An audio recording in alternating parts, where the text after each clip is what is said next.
So, what will you do in Branson, Missouri? With endless attractions, great food and shopping, and plenty of ways to unwind surrounded by natural beauty, Branson is where you can do it all. Discover a place where the water is cool and the welcome is always warm. Experience the inspiring grandeur of 3 pristine lakes, the rush of adrenaline at big-time attractions, and the foot-stomping energy of an electrifying live performance scene.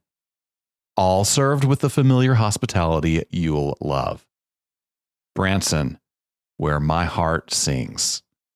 Learn more at explorebranson.com.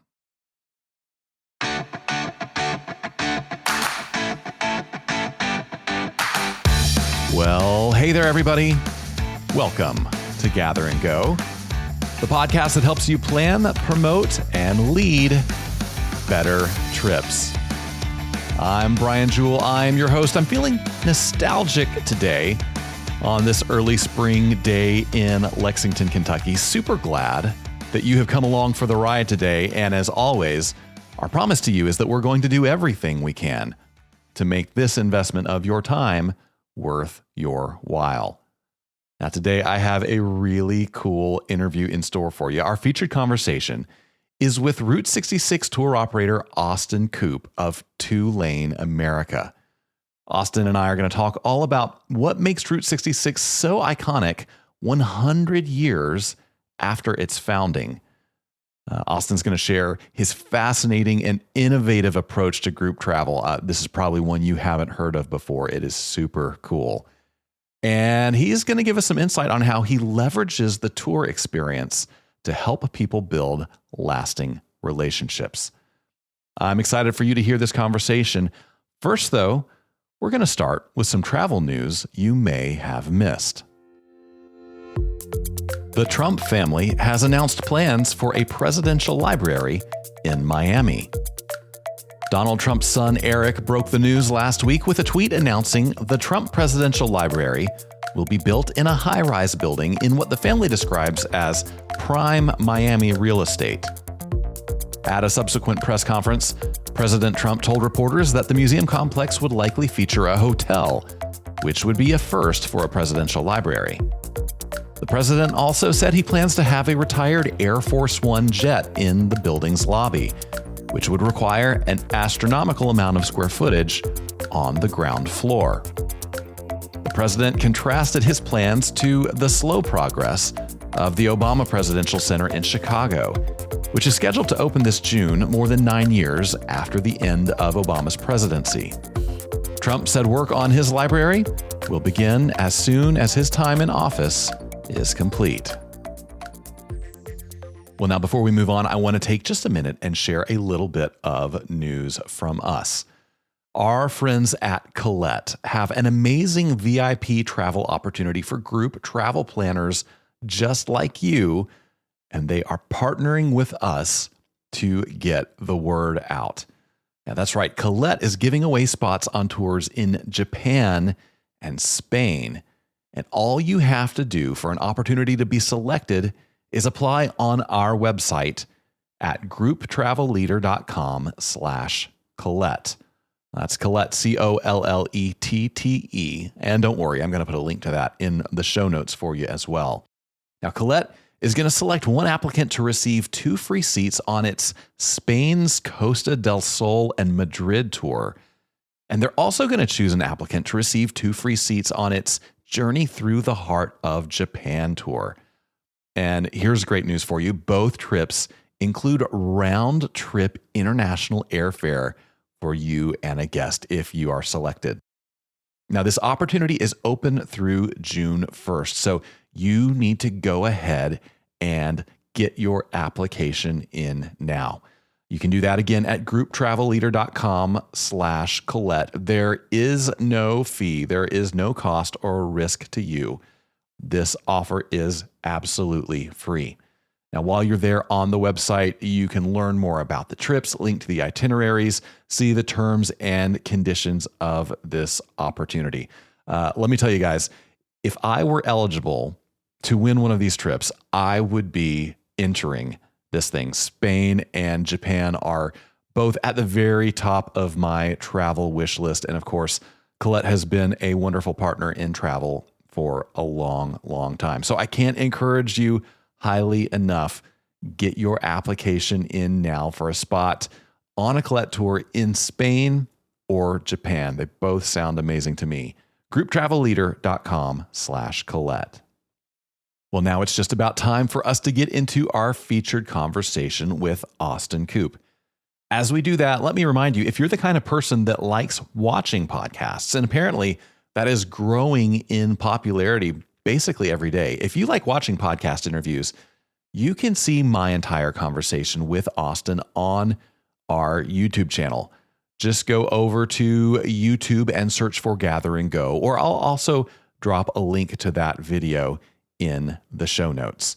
And whether you watch us on YouTube or listen to the audio here, I hope you'll come back after the interview because I'm going to recap a few of the most important things that Austin had to say.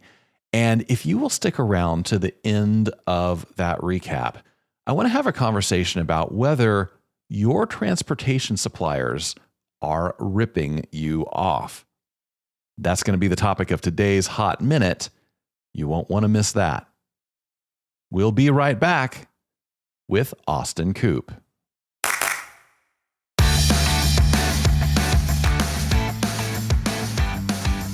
All right, everybody. My guest today is a group travel veteran who has been traveling America's Mother Road since childhood. He worked as a content writer for roadtrippers.com before spending several years as a full-time tour director for Trafalgar. In 2019, he launched Two Lane America, a tour company dedicated to showing travelers the secret treasures of America's road trip destinations. Austin Coop, welcome to the podcast. Hi, thanks for having me, Brian. Appreciate it. Yeah, I am so glad to have you here. It is obviously a big year for Route 66. We're going to talk a lot about that. But first, tell us about those childhood experiences that instilled that love in you. Yeah, so for me, I grew up around old cars. My dad has a couple old cars that he's had for many years. And so we would go to little car shows around the Midwest here where I grew up in Indiana.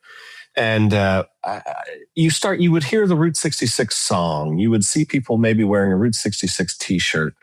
And so it was just, you kind of knew about it, but you didn't know really what it meant. I knew it kind of had something to do with kind of the 50s and old cars. Like I knew it was connected somehow, but as a kid, you don't really understand.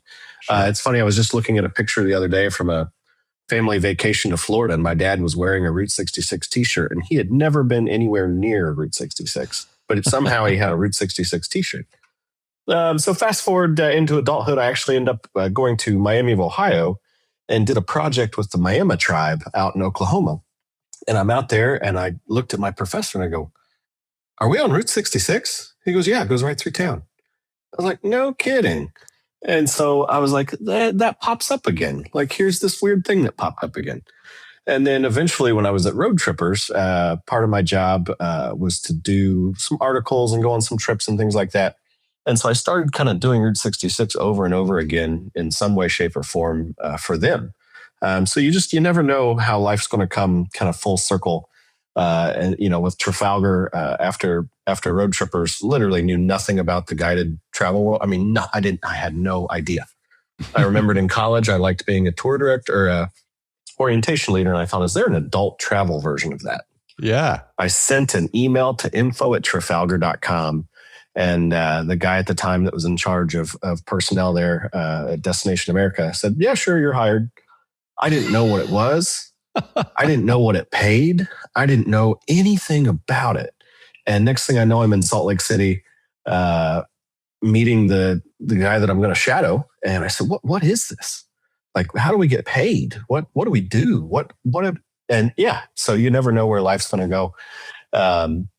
But it was, and then of course Route 66 became one of the trips I did for them when they still offered it. Yeah. I've met hundreds and hundreds of people in tourism at this point, and 99% of them have a similar story to you. They weren't aware of the group tour market. They got into it in some, a surprising way, and then they fall in love with it. And, here they are years, decades later. So you're in good company there. So this is the 100th anniversary of Route 66. I'm curious if you can sort of articulate why something that, as you said, was a big deal in the 50s continues to be such a big deal, why it resonates so deeply with Americans, and why it's still such an important part of our travel culture. Yeah, I think it's a unique road. Starts in 1926, and obviously this is the 100th year. In each of its kind of decade, there's three versions of the road. There's three alignments of it, it really tells the history. Kind of the way Forrest Gump tells the history of the 50s, 60s, and up to the 90s. Yeah, Route 66 kind of tells the history of America for the past 100 years, from bootleggers and moonshiners, running booze on it in the 20s, to the Grapes of Wrath and the Dust Bowl. That's why we call it the Mother Road. Steinbeck was the first one to call it that. To GIs using it to get back and forth before and after the war. Clark Gable stayed at one hotel called Boots Court in Carthage, Missouri. Stayed there twice during his time in the service. Eventually got married to Carol Lombard on Route 66 in Kingman, Arizona. So you get that. And then after the war, we see a totally different road. These guys are coming back from World War II. And that's when they start taking these family vacations, these family road trips, the family station wagon, all these ideas. So then you tap into a lot of people that are, senior citizens today that actually do have memories of taking family road trips on Route 66. Mm-hmm. And then, you think, well, then is it going to die out as the boomers age out? Well, then you have the movie Cars come along. Mm-hmm. And the movie Cars, the Pixar guys hired a Route 66 expert to basically escort them along Route 66. And if you read the special thanks in that movie, it's all real people and places. And there's so much tied into that movie that is real life. And then, Disneyland puts in the Cars experience, the little town and stuff. And so all of a sudden you've got younger people that are all of a sudden connecting with it. And then internationally, to international people, it just represents the idea of this wide open spaces of America. If any of you, have guided anybody from overseas, they're always amazed at just how wide open, particularly the American Midwest and West is. So I think it just checks all those boxes. So it just continues to reinvigorate itself. And I think with social media, your roadside kitsch, anything that is going to get a like, blue whale or a giant muffler man or any world's largest ball of barbed wire, stuff like that. Route 66 has a lot of very Instagrammable photo ops. Yeah. Are you finding people in that, let's say, millennial to Gen Z category showing interest in Route 66 trips? Yeah. So one of the challenges that I have with my trip is that it's 2 weeks long. So if you're still working, that's especially my guided car caravan, unless you're renting a car and flying home, it's at least 2, maybe 3 weeks of vacation time. Yeah. That being said, the number of emails and people that reach out say, as soon as I get some more vacation time or as soon as I retire. That being said, I do get younger people. I had a kid last year. He asked for it as his graduation present from high school from his mom. So him and his mom did it, and his mom didn't really have much interest in it, but this 18-year-old kid was just all about it. Wow. And we had another 18-year-old kid come last year with his uncle, and I don't think he had a whole lot of interest at first. And then the more that we went along, he's like, wow, this is really cool. Tell me about this. Wow, this is really cool. And we, as a group, I got him a coffee table book and had everybody sign it. And I said, buddy, take this to college. When your friends ask what you did this summer, show them this stuff. Yeah. So it is. It's still, there's still interest in it. I think we all think about this in our line of work is there a runway in terms of as travel changes and things like that? How many more years will a certain itinerary be viable, or are we is bus travel gonna all of a sudden dry up? You think about all these things, and sure. So I think about that with Route 66, and I do think I've got a solid at least 10 years left of runway before maybe it might ebb. Yeah. Well, I first heard that group travel was dying in 2003 when I entered the industry. And here we are 23 years later, and it's still going strong. So I would say the prognosis is good for group travel and for Route 66 as well. So for people that haven't ever done the trip or haven't really sat down and studied it, can you give us a primer on Route 66? Where does it go? What are the main things that people are looking to see and do when they come on these trips? Yeah, so it's Chicago to LA, and this has just made the news a lot here lately. They have moved the starting point of Route 66 to Navy Pier. Oh, cool. That is not. So it's peer to peer, basically. This gets. Let me put it to you this: they moved it to accommodate a restaurant that wanted to be able to have some press events around this. So it officially, it would be like moving the Oregon Trail from where it starts to a Chili's parking lot. You can't you can't change where a historic road started.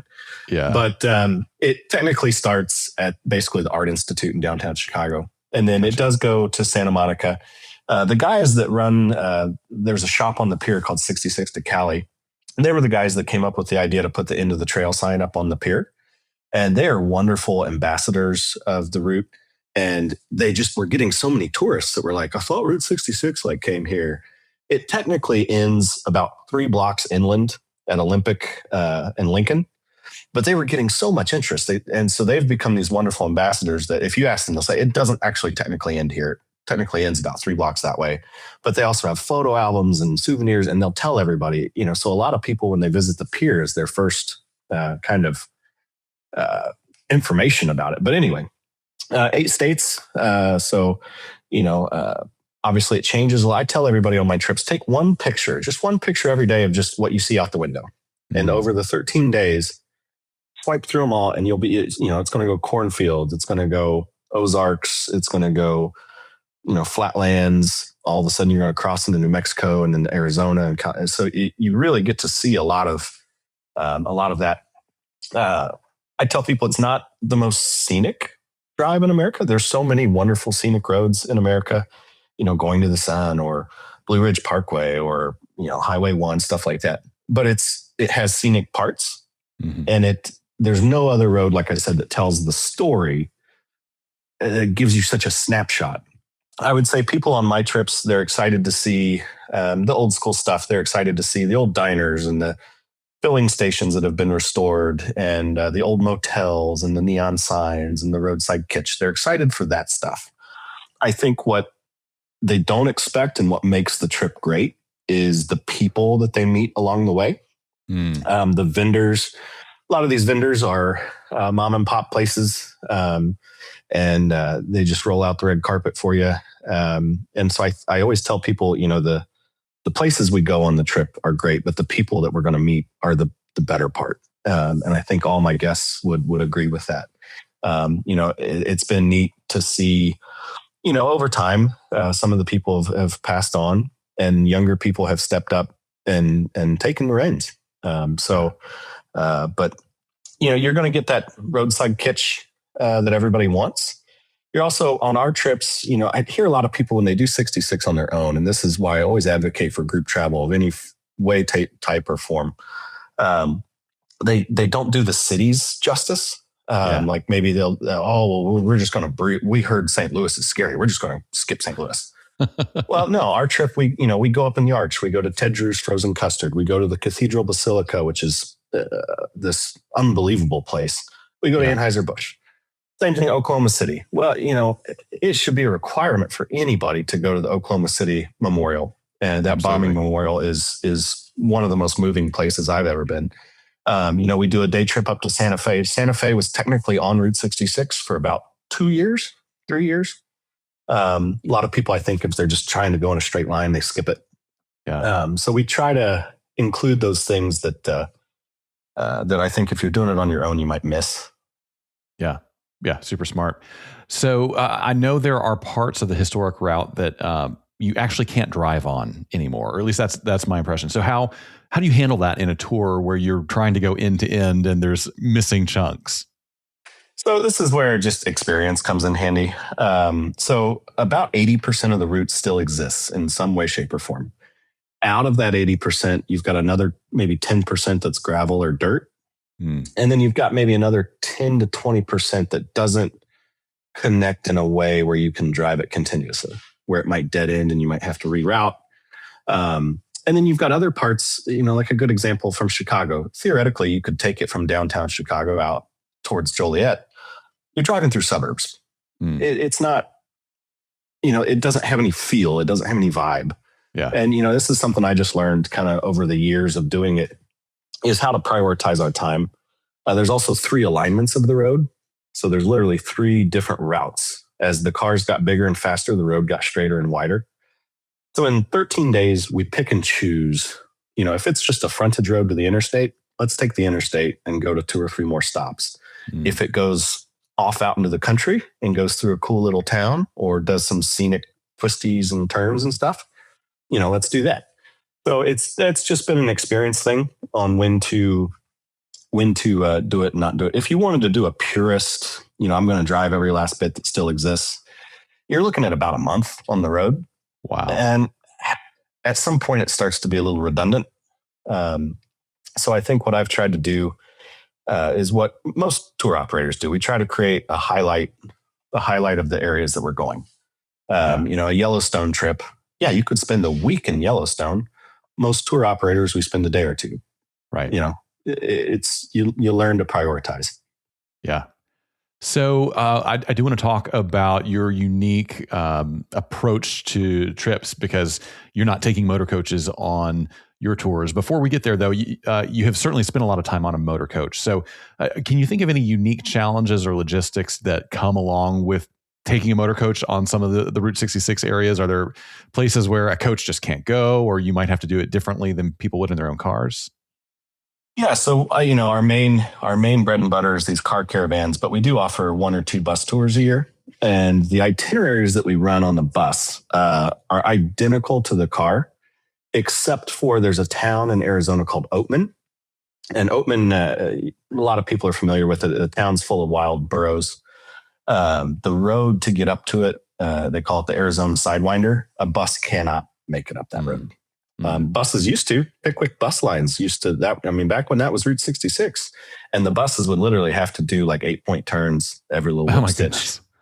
So the bus tour detours to Las Vegas, and we do Vegas for a night. A lot of your bigger operators, they'll do 2 nights in Vegas and do optionals and stuff like that. We just do 1 night in Vegas because most of my guests, 1 night in Vegas and they're fine.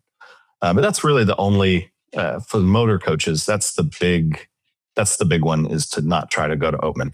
Yeah. Makes sense.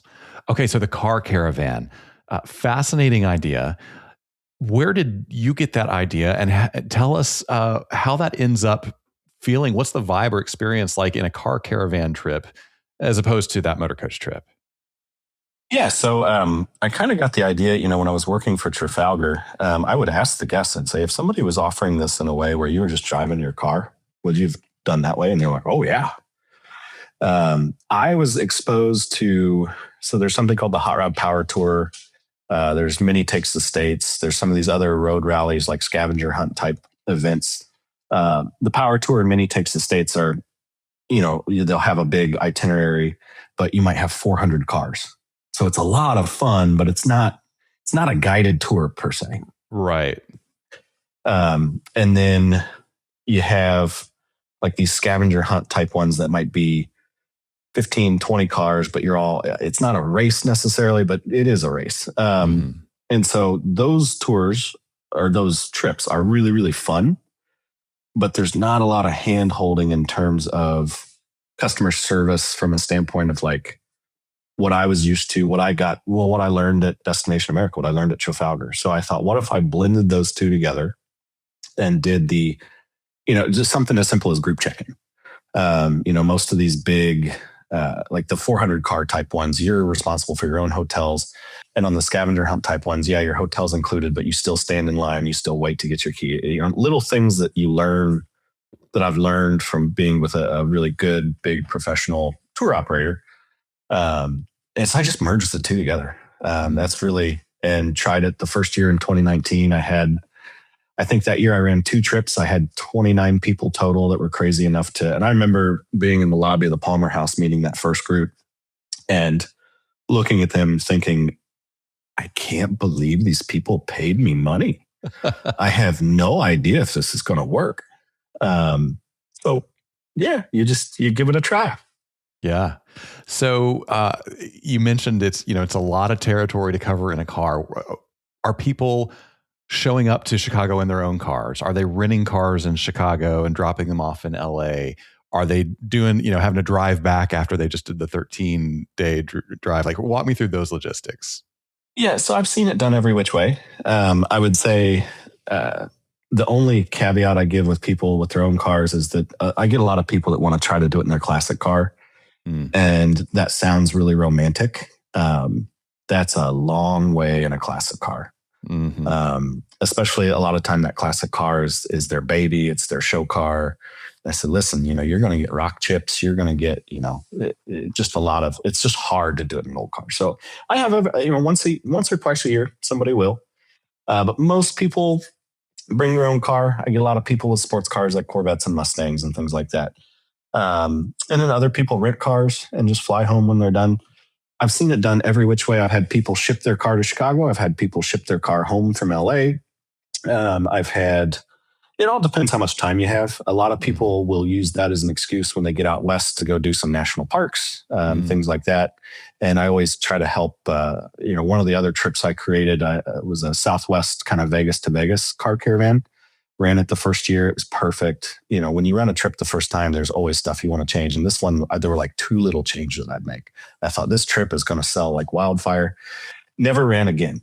And it's because when people ask me what they should do on their way home from LA, I basically tell them to go do all that stuff. And so I pirate my own sales on that. But that's fine. But it just depends on everybody, their schedule, how comfortable they are with being in the car. I had 2 guys and their spouses. They were in Corvettes. And so 2 Corvettes and 2 couples, when they got to LA, the wives flew home and the 2 husbands used it. They went off on like a boys trip through like Colorado. And that was perfect for both of them. Yeah.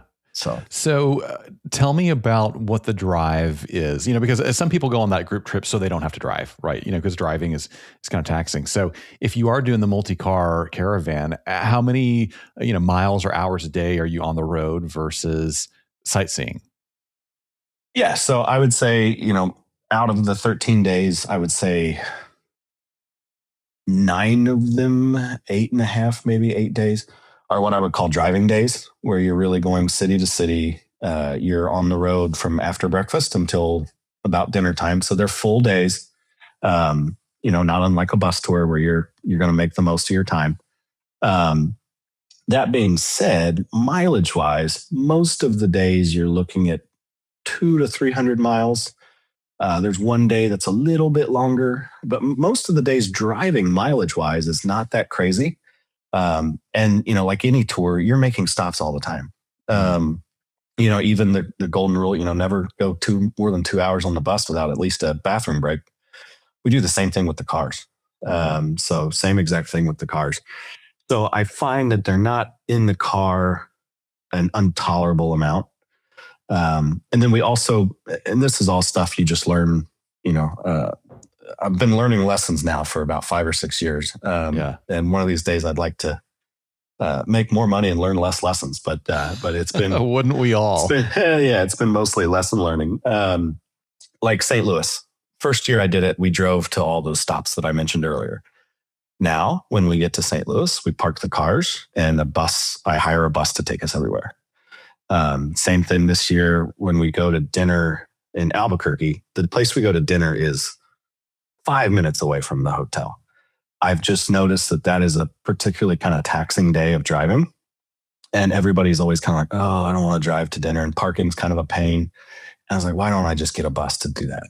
And same thing in LA, instead of, we could do Route 66 from Victorville, all the way into LA if we really wanted to. And you could do Pasadena and the Arroyo Seco bridges and stuff. Really cool stuff.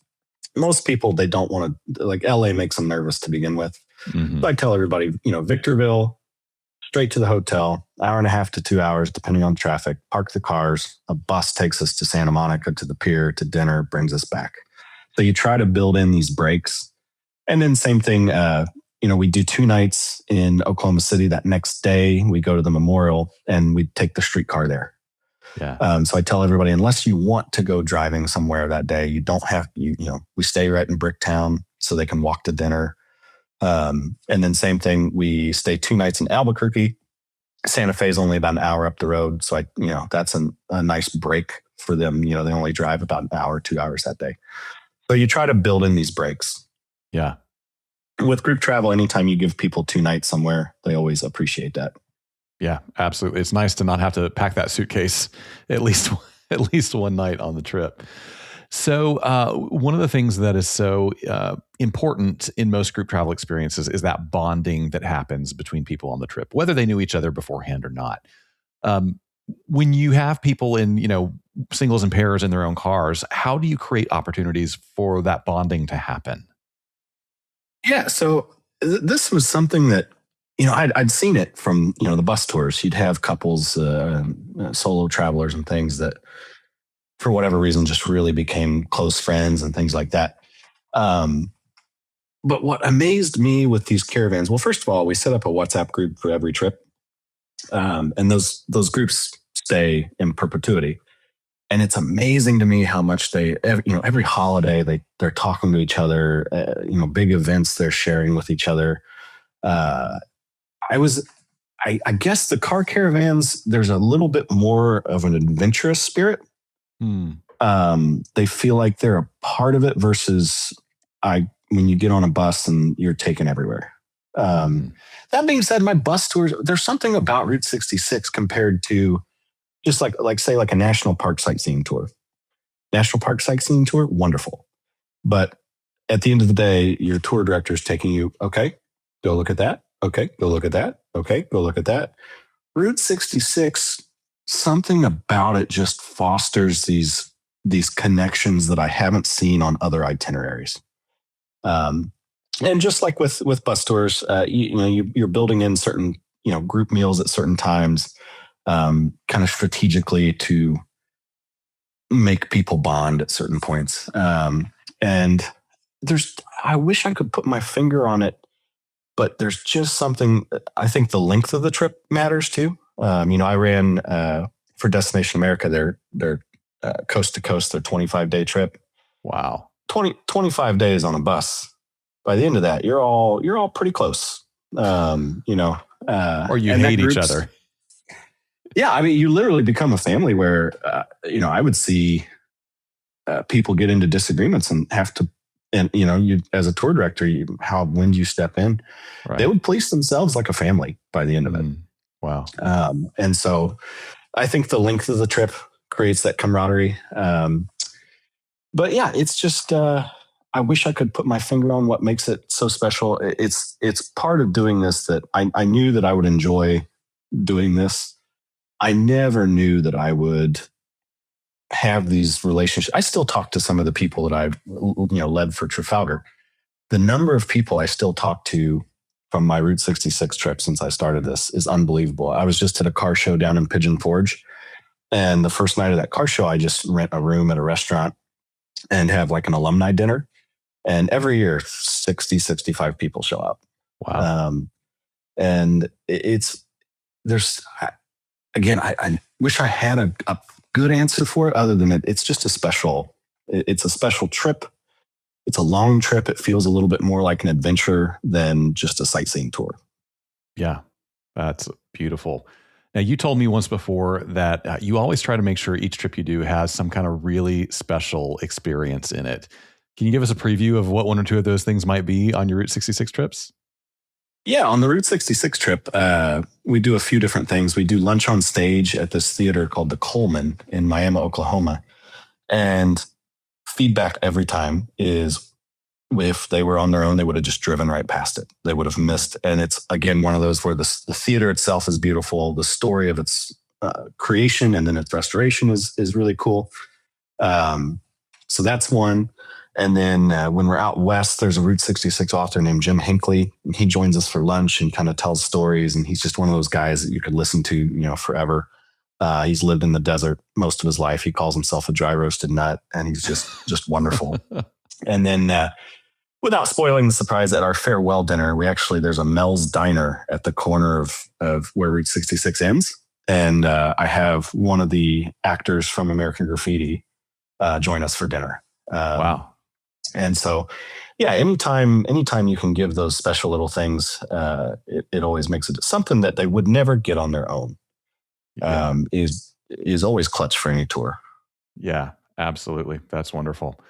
So, Austin, if anybody is listening and saying, I got to learn more about Two Lane America, I got to connect with Austin, I got to see if he'll help me with the Route 66 trip, what is the best way for them to connect with you or learn more about what you're doing?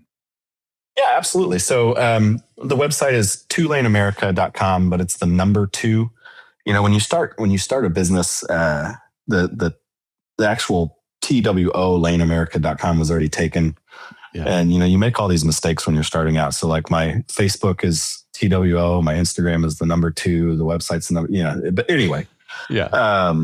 The amount of mistakes you make, you just have to be okay with making them. But the number 2 laneamerica.com, and it has all my contact info on there. My email is Austin at the number 2 laneamerica.com, and my phone number is on the website as well. So I'm always happy to help anybody and be a resource and be a help to anybody I can. Yeah, fantastic. We will link to all that in the show notes. So, Austin, I'm going to let you go in a minute. But before I do, we have some questions we ask everybody. These are just for fun. So you can answer off the top of your head. When you book travel, do you usually choose a window seat or an aisle seat? Window seat. Yeah. Do you have a thought process there? Sleep. Yeah, for sleep. I will say I had a friend's wedding in Vegas a couple weeks ago, and I had window seat. And what's cool about the job that we all have is I normally just put the shade down, but we had a beautifully clear day, and around Denver, I opened it up and I could see the Rockies. And well, there's the Rockies. And then as we went a little bit, I was looking at it on the flight map too. As we got down towards Page, I'm like, oh, there's Lake Powell. There's the Glen Canyon Dam. Wow. Right before that, I was like, oh, I can literally see the mittens of Monument Valley. And I'm like, hey, and I'm trying to tell the people around me, and they're like, we don't care. And I'm like, don't you want to know what this stuff is? They're just looking at their phones.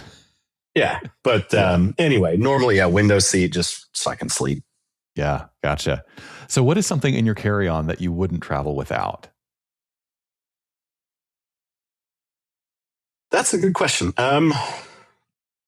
It's just my laptop, really. I've done this long enough to learn anything else. You can replace anything else.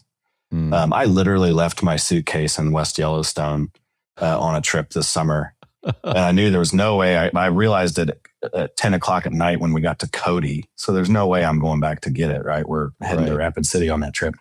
Well, there's no way for me to go back and get it. So I had to have them ship it. Well, I was going to be on a Route 60. So I had to have them ship it to Albuquerque, where I was going to be showing up like a week and a half later. Wow. So, but you know what? We go to Walmart and we buy some polos and some underwear, and my guests took pity on me. Even some of them bought me shirts.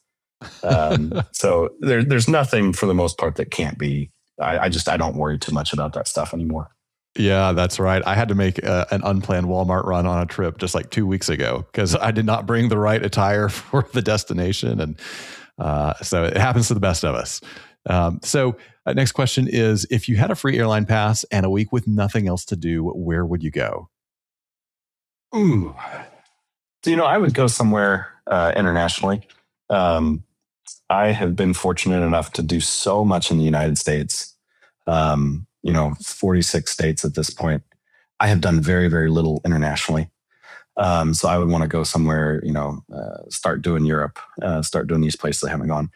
If you ask me at the end of the season, if you ask me this question in November, I'd be like, find me an all-inclusive somewhere where I can sit with a book and drink and eat and like nobody talk to me for like a week and a half. But yeah, I would like to start doing more international for fun. Yeah, that does sound fun. Last question is, what is one thing you have seen or done on the road that you wish you could go back and experience again with somebody you love? Oh, gosh. I don't know if other tour directors get this feeling sometimes. It's other people in their jobs. You kind of get an idea of what their job is.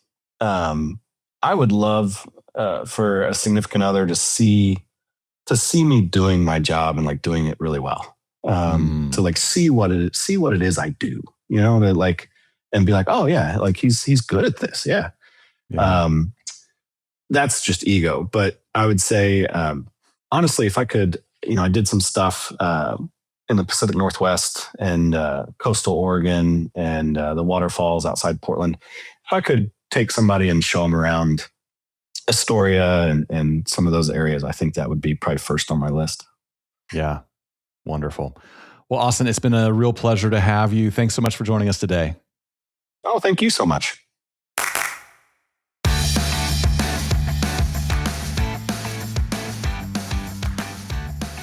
Well, I sure hope you enjoyed that conversation with Austin Coop as much as I did. And I want to take a few minutes to recap some of the most meaningful things that I got out of that conversation, because I think Austin's perspective can be really valuable to anybody working in group travel. Now, when we were talking about seeing America on Route 66, Austin said, I tell everyone on my trips to take just one picture each day, one simple shot of whatever they can see out the window. When you swipe through those photos after 13 days, you can really see the transition. Cornfields, the Ozarks, open flatlands, and then suddenly you're crossing into New Mexico and Arizona. He said, I always tell people it's not the most scenic drive in America, but there's no other road that tells the story quite like it does. It gives you a powerful snapshot of the country. I love this perspective. America is blessed with an abundance of geological and ecological diversity. We have so many different landscapes to see.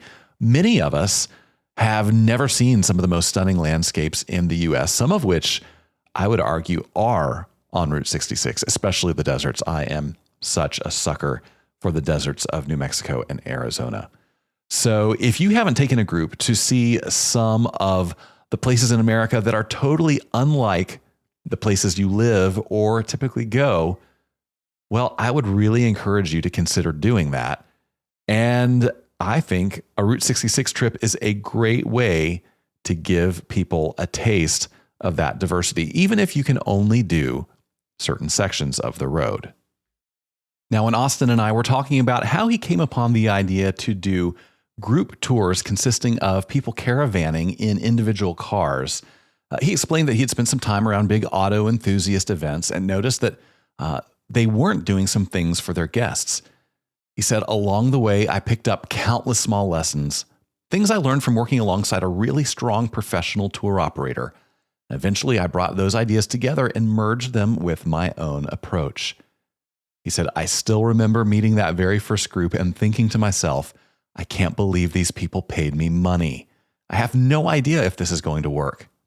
But sometimes you just have to give it a try. I love this story so much. To me, it encapsulates everything it is to be an entrepreneur in the tourism space. Is there a risk to it? Sure there is. Might you fall flat on your face?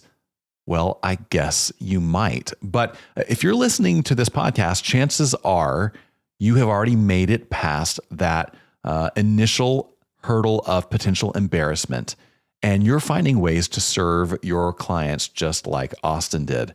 And I really love that he found ways to bring things from his past and his unique interest and personality and combine them into a product that is really uniquely his.